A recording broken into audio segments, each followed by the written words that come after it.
Good afternoon, everyone. I wanted to begin our time together by acknowledging that we gather today on the traditional, ancestral, and unceded territories of the Musqueam, Squamish, and Tsleil-Waututh First Nations. Thank you for braving the icy cold wind this afternoon to join us for the second of our Roddan Jubilee featured lectures for the 2018-2019 season. The lecture series was started in the fall of 2017 as an advocacy effort to nuance public conversations about social justice issues that matter, especially as they relate to Vancouver's downtown east side. And we are glad you are all here. My name is Carmen Lansdowne. I am a member of the Heiltsuk First Nation and an ordained minister in the United Church of Canada, and I have the distinct pleasure to serve as the executive director at First United Church. My name in Housekeeping is Gagwegilauk. I am also adopted into the house of Hereditary Chief Rick Johnson of the Guayastams people in Guilford Island in Kwakwaka'wakw territory, and my name in Kwakwala is Kwisalak. So just two pieces of housekeeping. One is if you need the restrooms, they are at the end of this hall and then the very end of that hall on your left. If you find the Aboriginal gathering place at the end of that hall, there's a little button blanket mural. You're almost to where you need to be. And the second is both last year and this year, we're really excited with the lecture series to partner with Shaughnessy Heights United Church to do an additional event. And this Sunday, May 26th, from 7 to 9 p.m. at Shaughnessy Heights United Church, we're doing a partner lecture on covenants and treaties, formed, kept, broken, and reformed. And so the focus of this year's dialogue is for participants to gain a better understanding of that topic from legal, political, theological, and geographical space perspectives. Stuart Rush is legal counsel to White Raven Law, is going to provide the legal and political perspective. Reverend Ray Aldred, director of the Vancouver School of Theology's Indigenous Studies program, the theological perspective.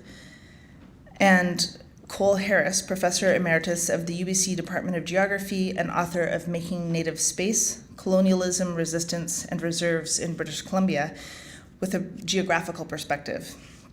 Erin Wilson, who's a member of the Musqueam Indian Band and associate with Mandel Pinder, will be the moderator, and all who are here are welcome there. Shaughnessy Heights also has asked me to invite you to a screening of the film Maker of Monsters, The Extraordinary Life of Bo Dick, who's the late artist and activist from Alert Bay, BC. They're showing it at Shaughnessy Heights United Church on Sunday, April 28th at 7 p.m. with discussion afterwards. The film honors the legacy of a man who inspired his people to wear their face with pride. He was a great artist and a passionate activist. They're going to highlight his activist activities and lead with that led to the breaking of coppers at the legislature and the parliament. So all are welcome to Shaughnessy Heights for those events. First United Church has been engaged in ministry and responding to community need in innovative ways in Vancouver for over 130 years in what is now Vancouver's downtown east side. While no longer a worshiping congregation, we continue to operate First United Church Social Housing Society, which offers 189 units of affordable social housing in 2 buildings on the downtown east side and 1 building in the Mount Pleasant neighborhood. We also operate First United Church Community Ministry Society in the site of our 1967 building at the corner of Hastings and Gore. There we have a broad range of community programming, including a shelter, which is a 60-bed permanent emergency shelter with a high level of support for our residents, spiritual care, community services, and advocacy and social justice. Our legal advocacy practice was established in 1973, and each year we attend to over 3,000 distinct matters. In addition to that hands-on practical advocacy, we are also turning our focus to wider systems change, law reform, and public advocacy, including educational events like today, to advocate for social justice as informed by the intersections of the multiple injustices experienced by many in our neighborhood on a daily basis. We have an exciting new social justice committee made up of volunteers and members of our board of directors, and we couldn't be more grateful that you are here. The downtown east side is a complicated neighborhood.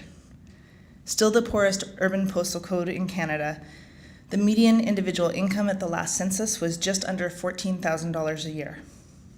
That in a city where an individual living wage is almost $44,000 a year, assuming a household with 4 kids and 2 working parents and 2 dependents, or a household of 4 with 2 working parents and 2 dependents. So each parent has to make $44,000 a year.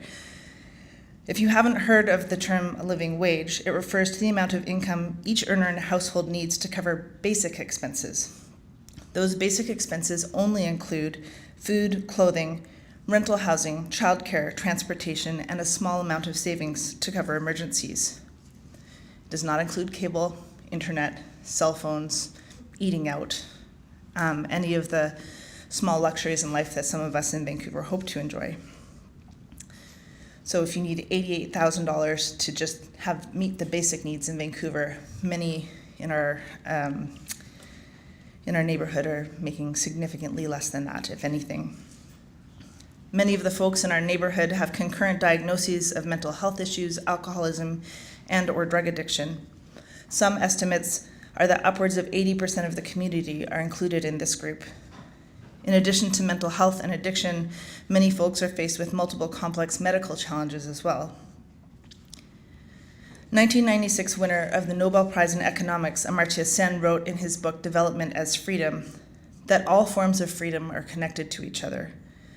So conversely, he argues all forms of unfreedom are also connected. The experience of one unfreedom necessarily creates the opportunity for other unfreedoms. So the experience of racism creates the opportunity for poverty.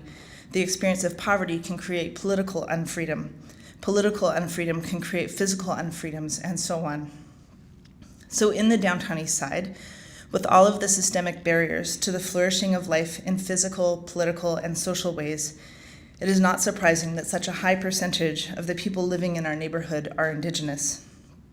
Racism and the effects of generations of continued colonization of our lands have created the flourishing of unfreedom for Indigenous people in Canada. And that is why the theme of this year's lecture series is Indigenous Issues in Contemporary Canada. The Truth and Reconciliation Commission was born out of an acknowledgement in the final report of the Royal Commission on Aboriginal Peoples that the end state of Indigenous existence in Canada was pervaded and is pervaded by these connected unfreedoms. With a mandate to tell the truth specifically about Indian residential schools and their intergenerational impacts over hundreds of years of colonialist thinking and policy, and to make recommendations for all levels of Canadian society to start to reconcile with that history and to reconcile with each other. We are thrilled this afternoon to welcome the CEO of Reconciliation Canada, Karen Joseph. Karen's going to speak on 2 to 3 different topics related to reconciliation, and because we're filming today's lecture, she's accommodating us by not breaking into dialogue throughout her lecture, but she is going to invite us into conversation and have a question and answer period after her talk. She's going to speak for about 40 minutes or so, and then we'll have time for discussions with your neighbors and some questions. To introduce Karen, please welcome a member of our Social Justice Committee and volunteer listener in our drop-in, Dave McQuarrie.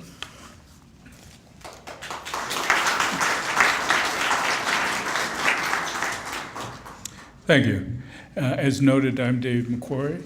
I'm a member of the Social Justice Committee of the First United, and in so doing, I'm gradually being introduced to the complexity of the downtown east side, and can certainly speak to what Carmen was just saying as to its immense problems of poverty and interrelated issues.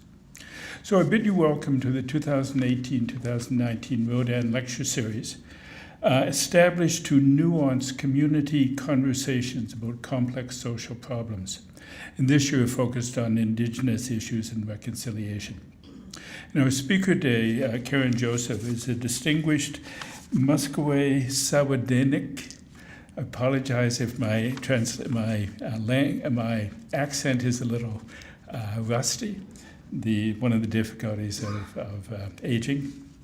But she's a distinguished social change maker who brings more than 25 years of experience inspiring diverse partners to collaborate on transformative initiatives.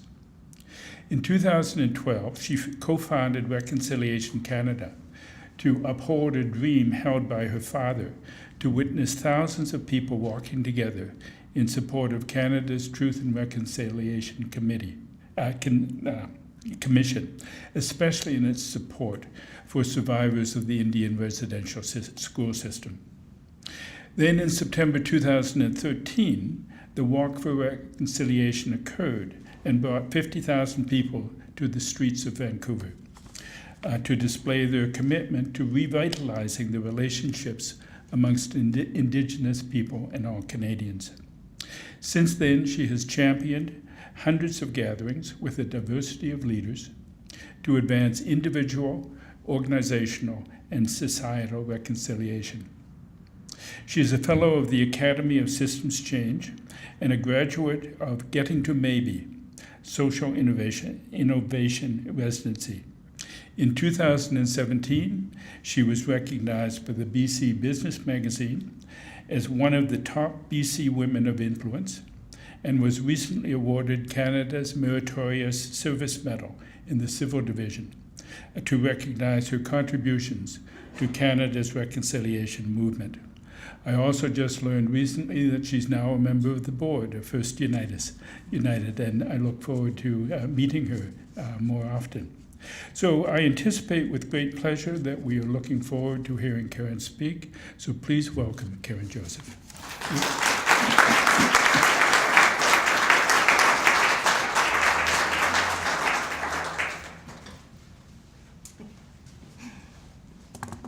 Sounds funny when they say all those words about you.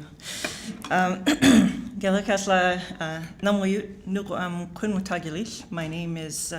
English name is Karen Joseph. I'm a member of the which is part of the Kwakwaka'wakw people, and which specifically is the group of nations that Carmen was adopted into through one of our chiefs. So it's a pleasure to be here with her and to be here to speak in this important capacity. I think it was quite the honor to be invited to come here, and I hold the work of Carmen in particular, but also First United really deep in my heart. I am the niece of one of the murdered and missing indigenous women. And before everybody even knew about it from a public context, the First United was the very first place that we came together as families to talk about the fact that our aunties and our mothers and our daughters were being killed in the downtown east side and nobody was doing anything about it. And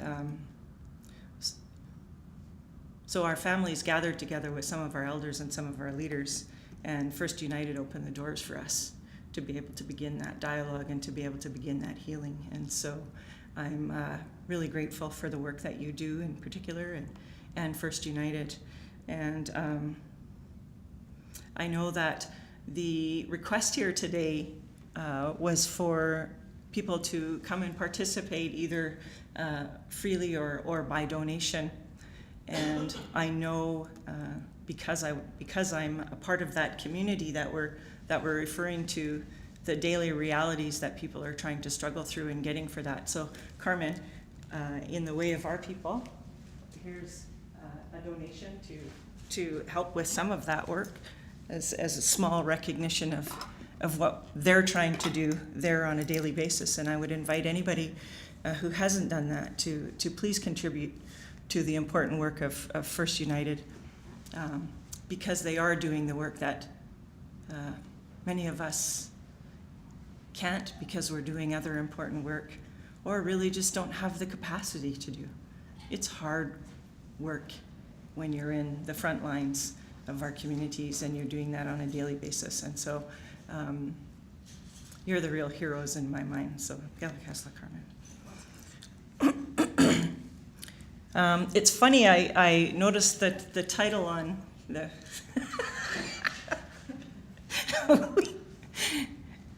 I noticed the title on the door was about reconciliation and economic and shared prosperity from that perspective. And Carmen and I were having a conversation yesterday, and we came up with a new theme. So how many people here came to talk about shared prosperity? Oh, thank gosh. Good.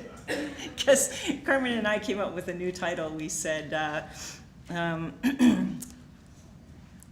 reconciliation, is it still relevant? Does it really matter? You know, in light of everything that's gone on prior to the Truth and Reconciliation Commission, since the Truth and Reconciliation Commission, I think there was a lot of hope, there was a lot of energy, there was a lot of aspiration, there was a lot of drive that was stirred up as a result of the Truth and Reconciliation Commission.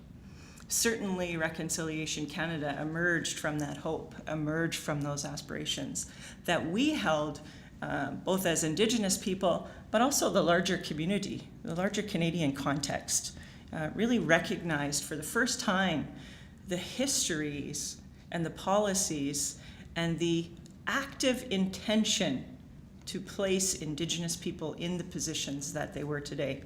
As a matter of fact, the Truth and Reconciliation Commission's conclusion acknowledged that it was cultural genocide on the part of the churches and on the part of the Canadian government, whose intention was to kill the Indian and the child and to eradicate the Indian problem across this country, to essentially make us invisible.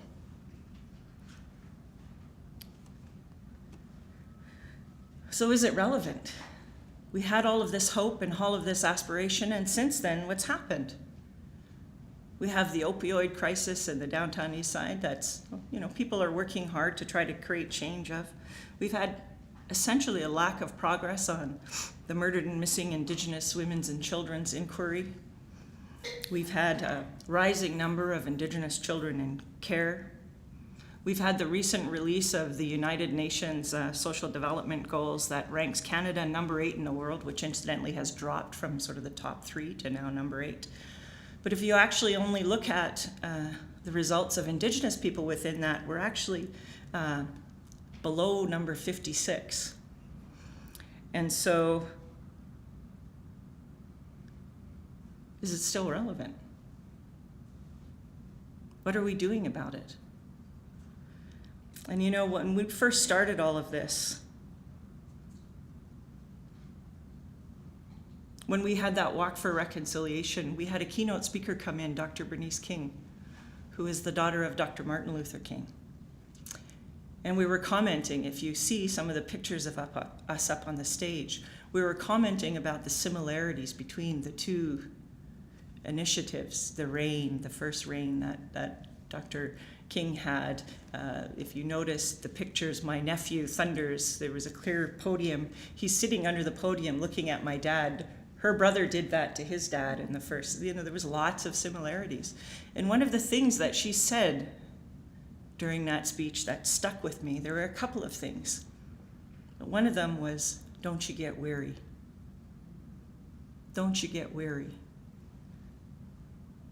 Reconciliation is not going to come easy, and it's not going to come soon. It's going to take generation after generation of our children and ourselves fighting for our freedoms in different ways. Reconciliation for me, I really appreciated that you opened up with what you said, Carmen, is about freedom. It's about the freedom to live as we are.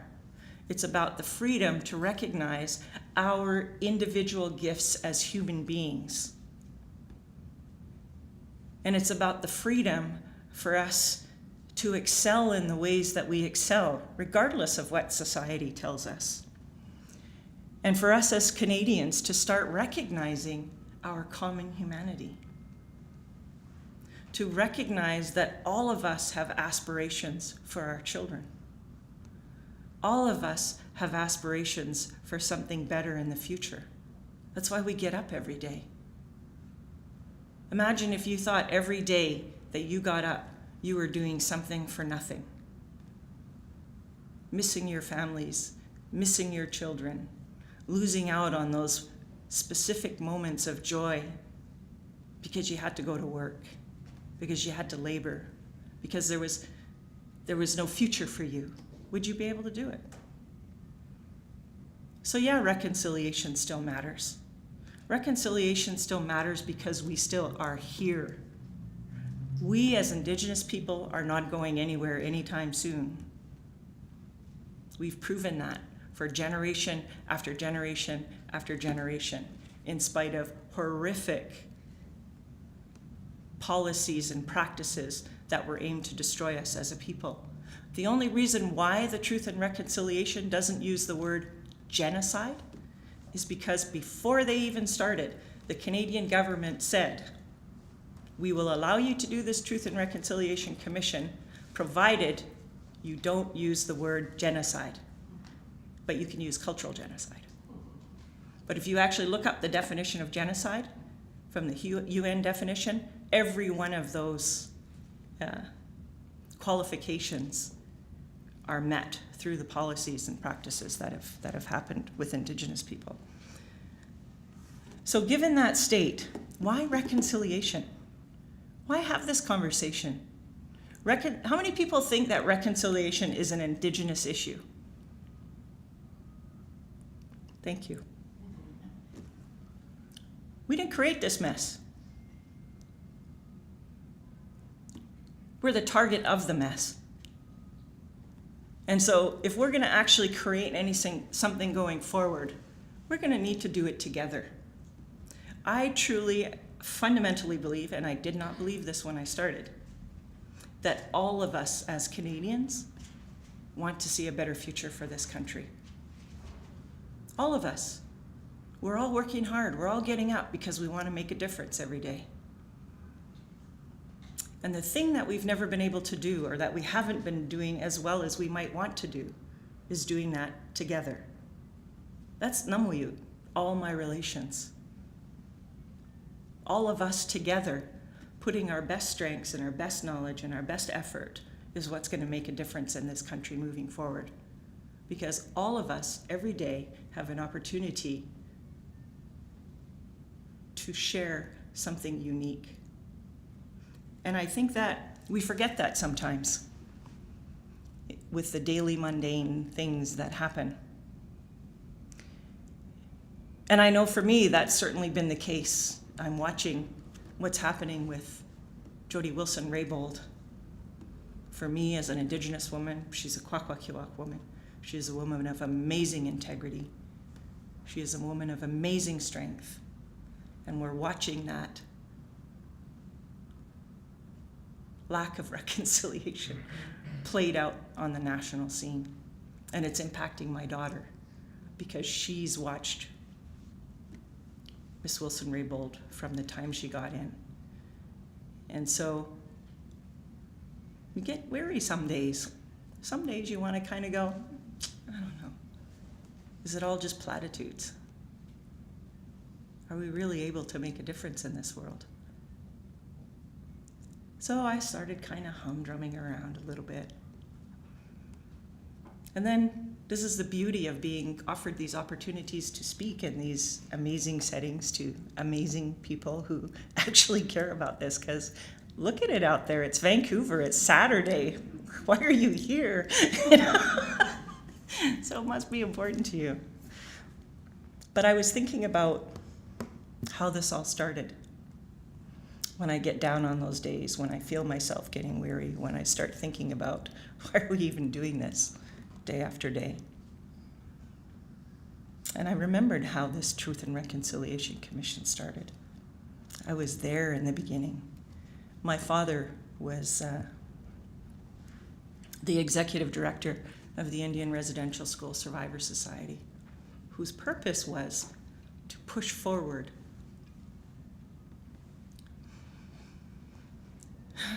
the experiences and the challenges of those survivors of the Indian Residential School. He's been working on this file for 25 years. And I'll tell you who started this.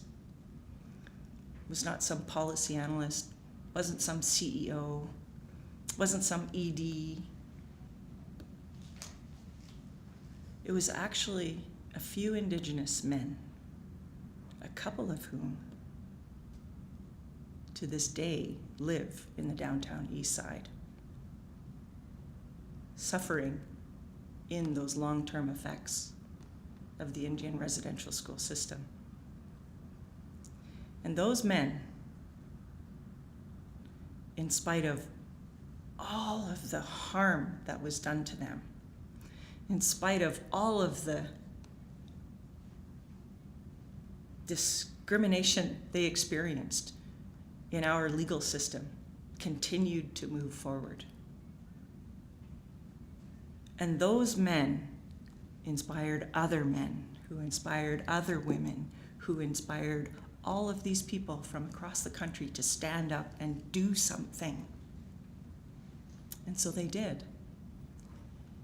And Canada's Truth and Reconciliation Commission has a sordid history. Canada's Truth and Reconciliation Commission is the only commission in the history of this world that was paid for by the victims of that history. They won the largest class action lawsuit in the history of this country, those survivors. And they could have said, oh, thank you for the money, walk away and get on with the rest of their lives, but they didn't. They said, nobody knows this story. How many people knew about South Africa before we knew about Canada's Truth and Reconciliation Commission? How many people? So before we started talking about this Truth and Reconciliation Commission, how many people in this room knew about the story of Indian residential school survivors? Before the commission started? 150 years, 150,000 children. You know, we see them today, they're old people, right? My dad's an old guy, he's like in his 70s. But he was 6 years old when he was taken. And he stayed in there for 11 years. And he gets up every day and he says, gotta keep going. His famous lines are, toe the line, Karen. I'm like, okay, Dad. But it was those men that said, I don't ever want people to deny this story again. So they gave $70 million of that largest class action lawsuit to fund Canada's Truth and Reconciliation Commission. Canada's Truth and Reconciliation Commission is the only commission in the world that specifically involves the violation of the human rights of children. That's our history. That's where we come from. South Africa's apartheid, the shanty towns, the cards that you have to do, that's all based, the South African government came to Canada because we were so successful with eradicating our Indian problem that they wanted to do the same thing in South Africa. That's how apartheid came from. You know what the South Africans didn't do? Indian residential schools. And so theirs collapsed relatively quickly compared to what happened here. So when Nelson Mandela was released from prison, the first public thing that he did was he came to speak to the chiefs of Canada to give them hope and to give them support in the work that we were doing moving forward. That's Canada. That's what those survivors did. In spite of everything that came through to them, they said, we want to hear the story. And then you know what they did next? We're talking being caged. We're talking having people being starved, having people being beaten daily. In order to achieve the second level of the tier of that compensation package with the Indian residential school survivors, you had to prove lifelong disability as a result of an incident that you experienced in residential school. lifelong disability. The government figured out that they would, maybe 30% of survivors would qualify to that level of harm. It was over 80%. It's looking closer to 90% of people who were able to prove in a documented process that they have a lifelong injury as a result of their experience. And so what did those survivors do when they got that money? Number one, they said, we want this story to be told. And number two, we want reconciliation. Number two, we want reconciliation. We want to find a way to live together, to work together, to build relationships together, to move forward in a way that benefits all of our children, not just some of our children. So those individuals stayed for 20, 25 years in this process, in the face of no money, no resources, lots of times no education, no influence, and brought Canada to the place it was today.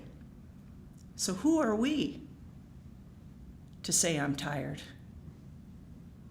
Who are we to say this has no relevance for me anymore? Who are we to say, the time has passed? We have a job to do. We have work to do, not just for ourselves, but for our children.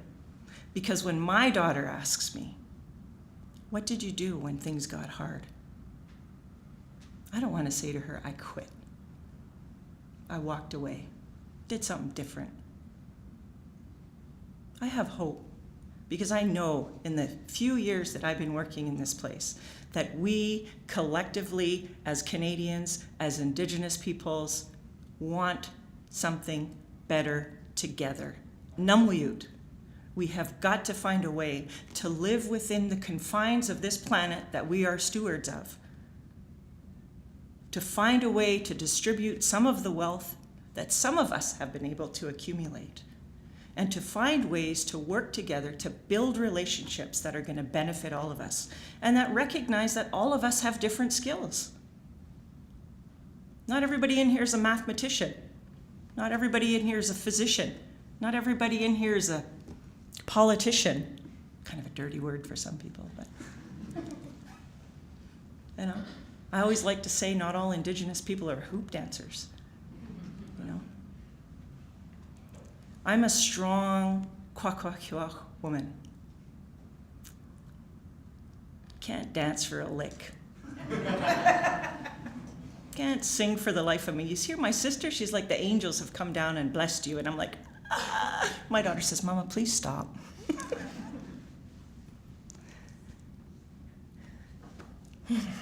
But I have a voice.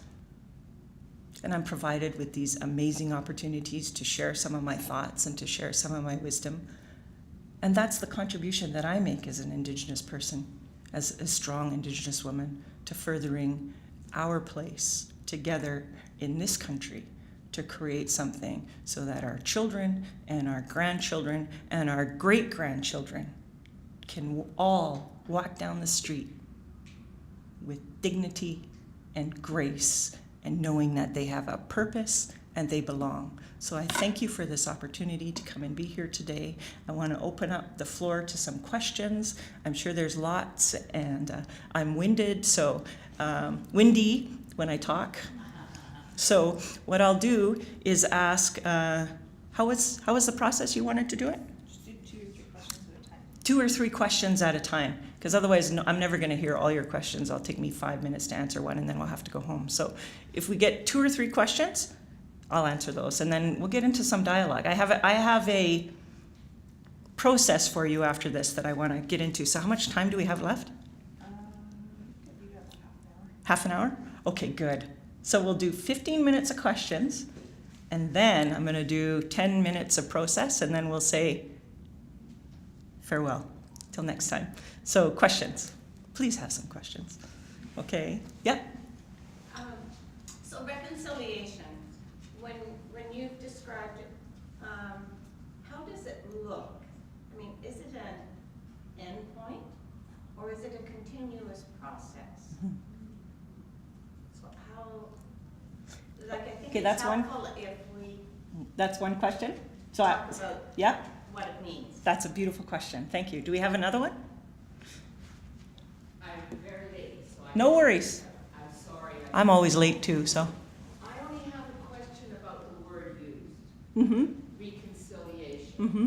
It indicates that there was at some time settlers treated the indigenous people fairly. Mm. And I don't, in a lot of my indigenous friends, do not use that word because there is no, it seems that we are looking at the indigenous people to make the reconciliation to us, whereas it's us, the settlers, that should be doing conciliation. Yes. So, Thank you. Bravo. Good question. Another question? Going once, going twice. Oh, there we go. I just would like to know what you think that we could do to help the process. Brilliant. Second part. Okay. So, how do I see reconciliation? And specifically, what is the relationship we're referring to given our history? So, first, so there's going to answer two questions. First thing we did as an organization was we recognized that that is a reality for many, if not all, First Nations, that there is a history of being put upon by settlers. And so what we did was we flipped the script and we said, what does reconciliation mean to us as Indigenous people? And so the first value of reconciliation is namwiyut, which is all my relations. We are all one. And if that's a shared value that we have as Canadians, because we brought together we brought together the childhood survivors of the Chinese head tax, the Japanese internment camps, Robbie Weissman, all of those people, plus Indigenous speakers from across the country. And reconciliation didn't resonate for us because we weren't reconciling, our bank statements. We didn't really care about making atonement or restitution. Too many sorries and you keep doing it is not reconciliation in my point of view. So we started talking about namwiyut, all my relations, we are all one. Because that is an aspirational goal. That's a value that we share. And that's something that takes a lifetime for us to be able to achieve. Think about that with your own families.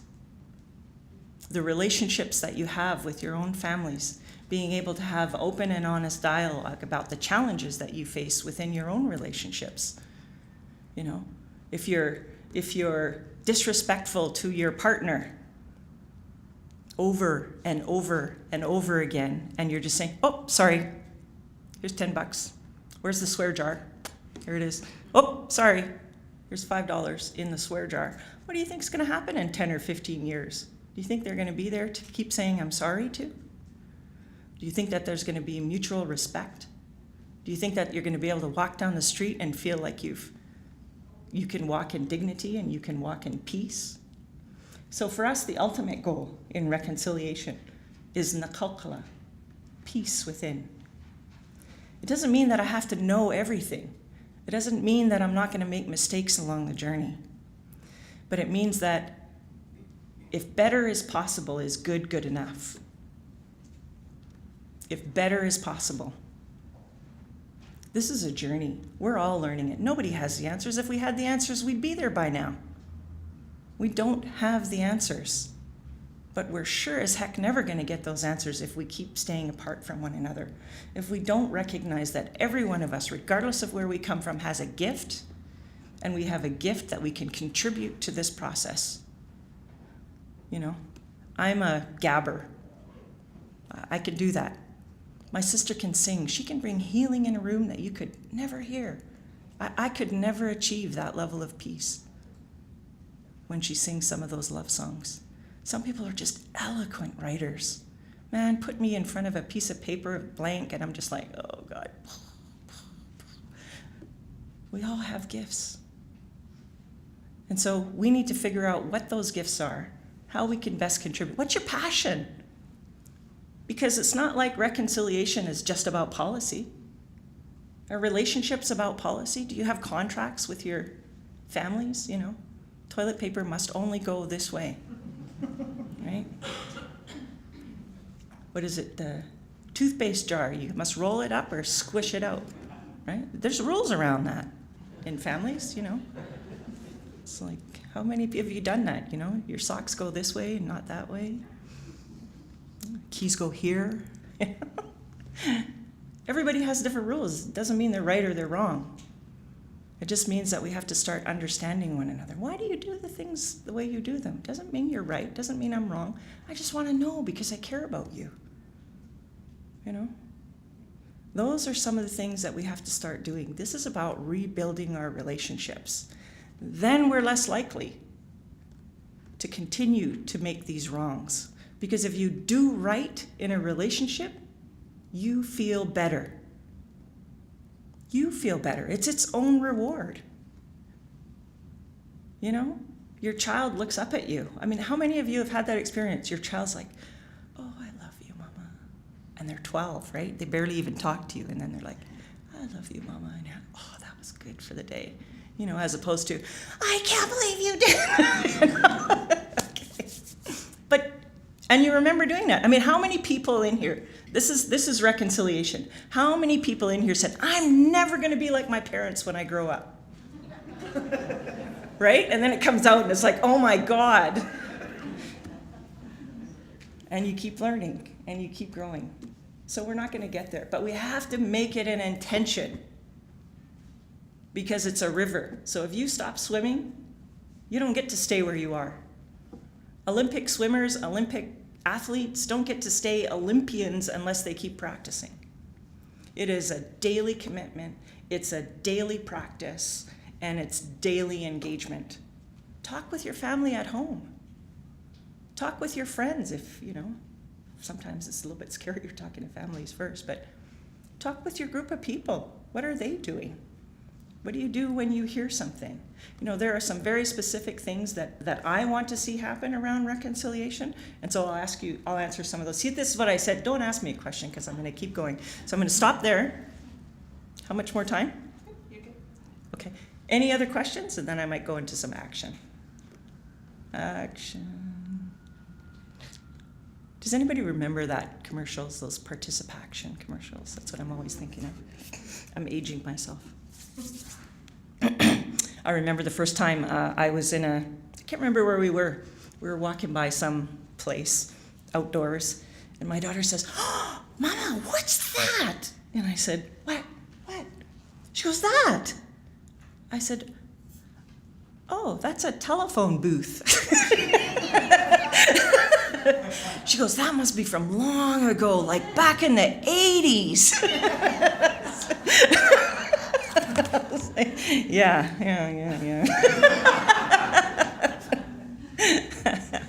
Anyway, it's all in perspective. So action. You know, there are a couple of things that I'm really interested in right now. One of those is recognizing leadership. So when we talk about reconciliation, the other thing that stuck with me about the conversations that I had with Dr. King was about freedom. Actually, I'm going to change it because I was going to go into economics and everybody says they're not interested in it, so I'm not going to go there. One of the things, I was sitting there getting ready today, one of the things that we did in preparation for the Truth and Reconciliation Commission coming here to Vancouver, and it was impactful, and nobody knew about it. It set the stage for everything that we did.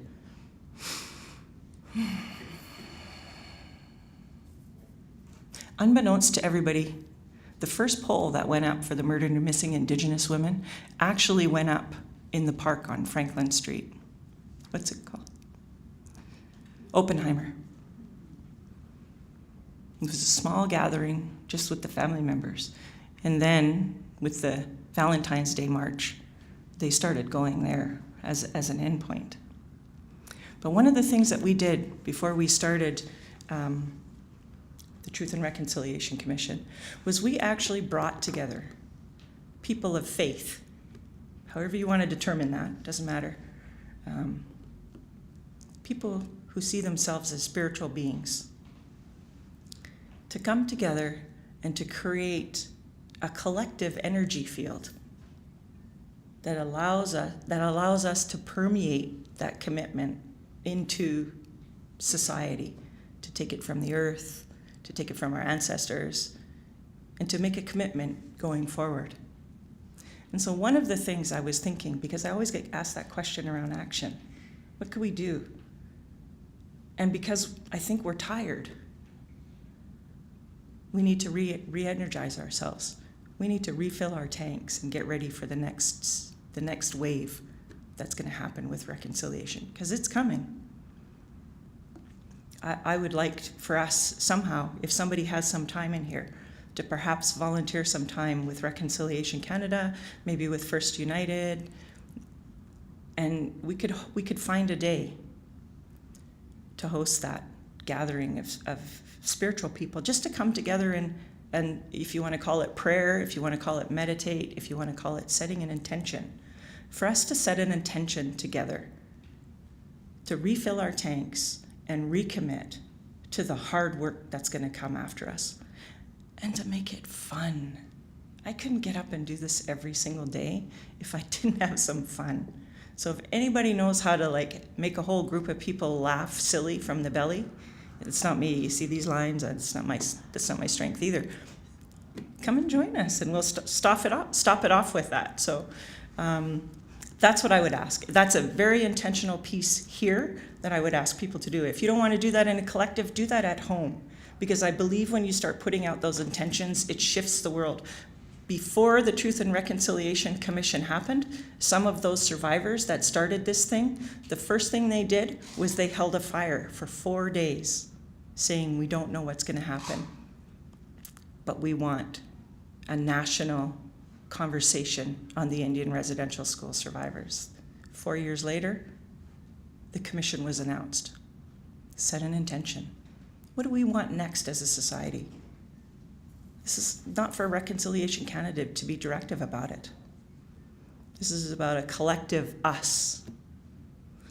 And the other thing that I want to do is to bring together a whole bunch of people to develop reconciliation action plans.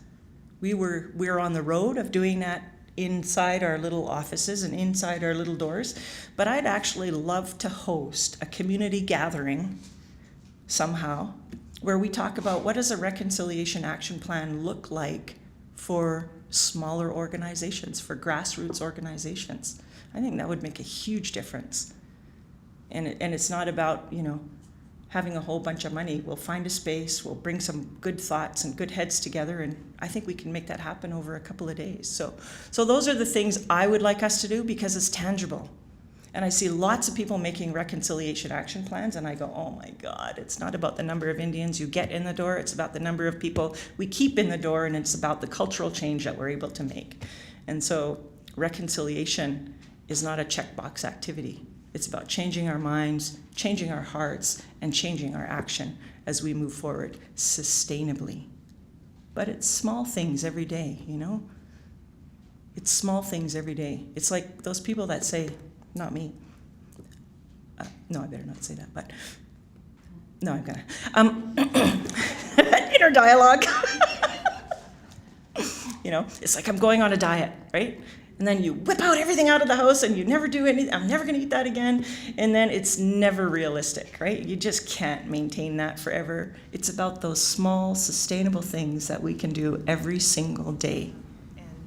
And build upon them. And build upon them. And build upon them. Karen, it was a huge joy, as always, to hear your thought leadership and your sense of humor and your humility and your hopefulness about the relationship between Indigenous peoples and other Canadians and Walaska.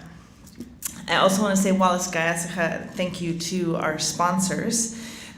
This lecture series this year was made possible through grants from, or sponsorships through Van City, the United Church of Canada's Aboriginal Ministries and Indigenous Justice Group, Dignity Memorial, and the union for our bargaining unit at First United, UFCW 1518, as well as Robert Brown, who's a dear friend of First United. So thank you to our sponsors. Thank you to Karen.